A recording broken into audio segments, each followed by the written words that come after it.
Er du også træt af dansk politik?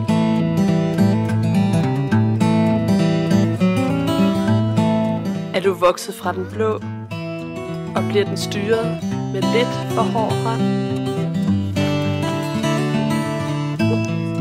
Er den kørt helt i stykker?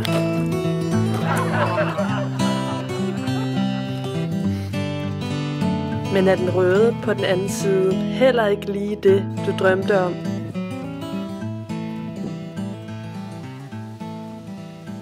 Så er der en løsning. Se fremad!